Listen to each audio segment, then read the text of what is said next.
नमस्कार साथियों, आप सभी का हार्दिक स्वागत, हार्दिक अभिनंदन। जैसा कि हम राजस्थान जीके के अंदर इससे पहले 3 वीडियो डाल चुके हैं और तीनों ही वीडियो राजस्थान जीके में सभ्यता स्थल से संबंधित हैं और आज के सहित 4 वीडियो सभ्यता स्थल से संबंधित कंप्लीट, जैसा कि ग्रेड 1 के अंदर, ग्रेड 2 के अंदर, ग्रेड 3 के अंदर जो भी अभी नई भर्ती आनी है या अन्य राजस्थान से जुड़ी किसी भी वैकेंसीज के लिए जिसमें सभ्यता स्थल का जो टॉपिक है वो इंक्लूड है, उन सभी के लिए ये वीडियो महत्वपूर्ण है। और आने वाली शिक्षक भर्तियों पर हमारा जो मुख्य रूप से फोकस है वो रहेगा।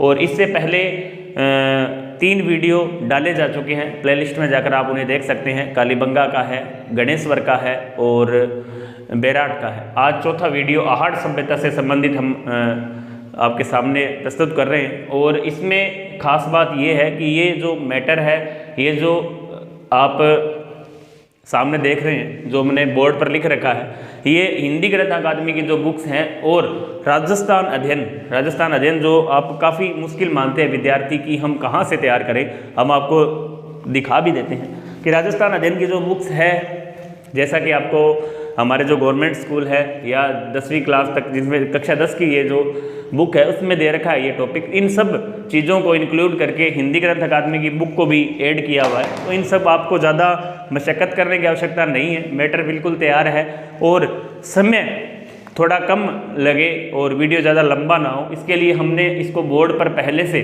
तैयार कर रखा है। तो आप केवल पिंक टू पॉइंट आप इसे सुने और सुनने के बाद अपने सेल्फ नोट्स हैं जो तैयार कर लें, क्योंकि अभी आगे जो भर्तियां आ रही है अगले महीने तक पूरी संभावनाएं हैं मई में, तो उससे पहले आप अपने आप को तैयार कर लें ताकि भर्ती आने से पहले आपका जो मैटर है वो बिल्कुल तैयार हो, ताकि आपको ज़्यादा समय खराब ना हो आपका। और मेरी भी यही कोशिश है कि हम सिलेबस टू सिलेबस चर्चा कर रहे हैं, क्योंकि सिलेबस के अंदर केवल इन 4 के नाम दे रखे हैं, ग्रेड 1 हो, 2nd हो, 3rd ग्रेड हो, सभी के अंदर इसी तरह इंक्लूड है। तो आप कोशिश करें कि सिलेबस से बाहर पढ़ने का प्रयास ना करें। और ये नोट्स इसके अलावा आप जगह भी छोड़ दें, जब आप जैसे आहड़ सभ्यता आपने यहाँ लिख लिया है, इसके नीचे 2-4 लाइनें छोड़ दें ताकि आपको कहीं और से भी कुछ मैटर मिले तो उसको आप यहाँ लिख सकते हैं। और एग्ज़ाम के समय आपको ये शॉर्ट नोट्स बहुत ही काम आने वाले हैं, बहुत महत्वपूर्ण है। आपको ज़्यादा पूरी बुक्स पढ़ने की बजाय आप केवल इनका क्विक रिवीजन है जो कर सकते हैं। हम शुरुआत कर रहे हैं, आप तैयार रहें। और इसके अलावा आप लास्ट के अंदर इसका जो स्क्रीनशॉट है वो भी ले सकते हैं। और कोशिश करें आपके जो भी साथी तैयारी कर रहे हैं, क्योंकि पिछले बैच में जिन विद्यार्थियों के नंबर अच्छे हैं उनके भाई बहन या उनसे रिलेटेड कोई भी साथी जो इस एग्ज़ाम की तैयारी कर रहे हैं उन तक इस वीडियो को शेयर करें, चैनल को सब्सक्राइब करें, ताकि आने वाले जो वीडियो हैं उनका जो आपको नोटिफिकेशन है वो मिल सके। नेक्स्ट फिर हम स्टार्ट करते हैं इसको, आप ध्यान से सुने। आज का जो हमारा टॉपिक है वो है आहड़ सभ्यता। आहड़ सभ्यता के बारे में आप बहुत सी बुक्स में बहुत जगह पढ़ भी चुके हैं और बहुत ही महत्वपूर्ण सभ्यता स्थल है। चारों के चारों सभ्यता स्थल, कोई भी एग्जाम हो आपको 1 प्रश्न से 2 प्रश्न देखने को यहाँ मिलेंगे। हम बात करें आहड़ की, आहड़ सभ्यता स्थल आपको वैसे पता भी है, आहड़ उदयपुर के अंदर स्थित है, उदयपुर जो जिला है वहाँ स्थित है। और इसका नाम जो आहड़ है वो नदी है एक आयड़, जिसको बेड़च या आहड़, आयड़ नदी भी बोल सकते हैं। हालांकि यहाँ आयड़ शब्द नहीं लिखा है, आयड़ नदी भी बोलते हैं, बेड़च भी बोलते हैं और आहड़ भी बोलते हैं। उस नदी के किनारे यह जो सभ्यता स्थल है वो विकसित हुई, इसका विकास हुआ। नेक्स्ट लाइन है कि यहाँ सर्वप्रथम बहुत ही इंपॉर्टेंट लाइन है कि उत्खनन करता सभी सभ्यता स्थलों की इंपॉर्टेंट है, जैसा कि पीछे हमने पढ़े हैं। यहाँ है अक्षय कीर्ति व्यास। अक्षय कीर्ति व्यास ने 1953 के अंदर इस सभ्यता स्थल की खोज की, सर्वप्रथम या उत्खनन जो कार्य है वो किया। तो बहुत ही महत्वपूर्ण नाम है अक्षय कीर्ति व्यास। जैसा कि हमने पहले जो बेराट है उन सभ्यता स्थलों से भी हमने आपको बताया था कि बेराट के अंदर, गणेश्वर के अंदर जितने भी वैज्ञानिक 2 हो 3 हो तो उन सबको आपको याद रखना है क्रम वाइज।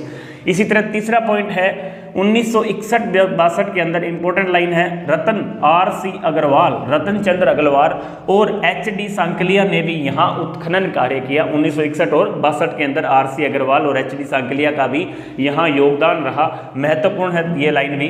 तो आप इसको भी ध्यान में रखें। अगली लाइन है, अगला जो पॉइंट है, चौथा पॉइंट है कि इसके जो नाम है, इसे किस किस नाम से जाना जाता है। सबसे ज़्यादा जो नाम है सभ्यता स्थलों में इसी के हैं। इसके 5 से 6 अन्य नाम है आहड़ के अलावा, तो इतने नाम आपको किसी भी सभ्यता स्थल में नहीं मिलेंगे। तो यहाँ से प्रश्न भी काफ़ी बार पूछा जाता है। इसे देखो आघाटपुर के नाम से भी जाना जाता है, आघाट दुर्ग के नाम से भी जाना जाता है, धूलकोट, धूलकोट है मतलब धूल मतलब मिट्टी का जो टीला है, वहाँ से उसके नाम से भी इसे जाना जाता है, क्योंकि इसका जो विकास है वो कहा जाता है कि मिट्टी के टीले के रूप में हुआ, इसलिए इसका नाम जो धूलकोट है इसे धूलकोट भी कहा जाता है। इसके अलावा हम नेक्स्ट बात करें अगले पॉइंट में, इसे बनास नदी, देखो बहुत इंपॉर्टेंट बात है, बनास नदी के सर्वाधिक पुरा स्थलों के प्रतिवेदन के आधार पर, बनास नदी के जो सर्वाधिक प्रतिवेदन के आधार पर, बनास नदी के सर्वाधिक पुरा स्थलों के प्रतिवेदन के आधार पर इसे बनास नदी घाटी सभ्यता भी कहा जाता है। इंपॉर्टेंट है, बनास नदी घाटी सभ्यता किसका नाम है, यह भी किसका नाम है, आहड़ का नाम है। अगला पॉइंट है तांबे के औजार, तांबे के औजार व उपकरण, आपको पता है यहाँ तांबे से संबंधित बहुत काम हुआ है, बहुत उपकरण औजार मिले हैं, इस कारण इसे ताम्रवती नगरी भी कहा जाता है। इंपॉर्टेंट लाइन है ताम्रवती नगरी। इसके अलावा है यहाँ के लोग मकान बनाने के लिए, अगला पॉइंट जो 7वां पॉइंट है, मकान बनाने के लिए धूप से सुखाई गई ईंट व पत्थरों का प्रयोग किया करते थे। दोनों चीज़ें हैं, धूप से सुखाई गई ईंट और पत्थर, अर्थात कच्ची ईंटें थी, कच्ची ईंटें। इससे पहले हम कालीबंगा में भी ये पढ़ चुके हैं कि धूप से सुखाई हुई ईंटों के मकान कालीबंगा में भी बनाए जाते थे, इस ऐसा ही यहाँ है, लेकिन यहाँ पत्थरों का भी प्रयोग किया गया है।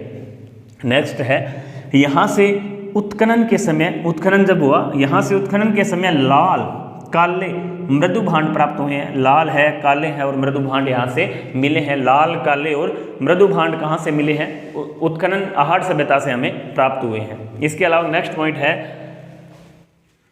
यहाँ से तांबे की 6, अगला पॉइंट 9वां पॉइंट है, यहाँ से तांबे की 6 कुल्हाड़ियाँ, अंगूठी, चूड़ियाँ, मिट्टी व पत्थर के मनके, पशु, बहुत इंपॉर्टेंट है, मिट्टी व पत्थर के मनके, इसके अलावा पशु पक्षियों की आकृति युक्त मिट्टी के खिलौने, अर्थात जो मिट्टी के खिलौने हैं उनके ऊपर पशु पक्षियों की जो है आकृति हमें दिखाई देती है। पशु पक्षियों की युक्त आकृतियां किस पर उकेरी गई है, कहाँ पर, मिट्टी के जो बर्तन, मिट्टी के जो खिलौने हैं वहाँ पर।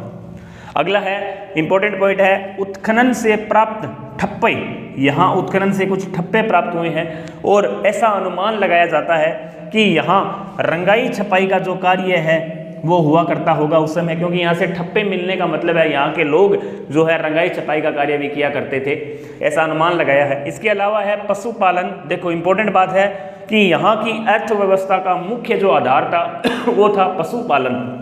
पशुपालन के साथ साथ ये लोग कृषि भी किया करते थे। इसका अनुमान कैसे लगाया कि कृषि का कारण है कि यहाँ अनाज के मृदु भांड प्राप्त हुए हैं, अनाज से भरे हुए मृदु भांड प्राप्त हुए हैं, इसका मतलब यहाँ के लोग कृषि से भी परिचित थे, कृषि किया करते थे।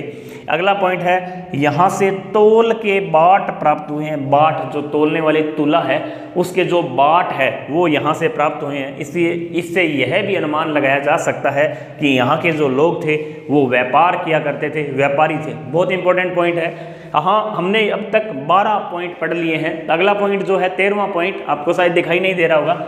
यहाँ कहा गया है कि आहड़ के जो लोग थे वो अपने जो मर्तक जो अपने पूर्वज या मर जाते थे उन्हें आभूषण सहित गाड़ते थे, आभूषण सहित दफनाते थे। मिट्टी के अंदर उन्हें जलाया नहीं जाता था, उन्हें मिट्टी के अंदर दफनाया जाता था, मिट्टी के अंदर गाड़ा जाता था और आभूषण सहित दफनाते थे या गाड़ते थे। तो आज हमने आहड़ सभ्यता से संबंधित 13 महत्वपूर्ण पॉइंट पर चर्चा की है और मैं समझता हूँ इन 13 महत्वपूर्ण पॉइंट्स को आप अपनी कॉपी में नोट कर लें और इनका जो क्विक रिवीजन आप अंतिम समय में एक कॉपी डाल लें, उसके अंदर इनको इसी क्रम में नोट कर लें। हम किसी भी विषय वस्तु को, किसी भी बुक्स को हम ग्रंथ की तुलना में पढ़ने की बजाय हम यदि पॉइंट टू पॉइंट तैयार करें तो आपके लिए आसान हो जाता है ये चीज़ें पढ़ना। तो आज का जो वीडियो है वो यहीं संपन्न होता है, पूर्ण होता है, क्योंकि हमने आज इस पर पूर्ण रूप से चर्चा कर ली है। और आगामी अगले टॉपिक पर हम कल एक नेक्स्ट वीडियो में आपसे मुलाकात करेंगे। और इसको आप लास्ट टाइम में स्क्रीनशॉट ले लें और एक कॉपी के अंदर जरूर उतार लें। बहुत से साथी ये भी पूछ रहे हैं सर अभी वैकेंसीज नहीं है, हम कैसे तैयारी करें। तो उन सबको मैं बता दूं कि अभी ये जो काल है, शांति काल चल रहा है, इस समय आप अपने आप को प्रिपेयर कर सकते हैं। जो आपकी कमियां हैं, आपका जो पोर्शन वीक है, उसको आप तैयार कर लें, ताकि वैकेंसी आने के बाद हम बिना हड़बड़ाहट के अपनी जो तैयारी है वो रेगुलर रख सके। इसके लिए आपको अभी से अपनी तैयारी स्टार्ट कर देनी चाहिए, क्योंकि हमें किसी भी वैकेंसी को, किसी भी शिक्षक भर्ती को पास करने के लिए कम से कम 10 से 12 महीने हमें दिन रात मेहनत करनी पड़ेगी।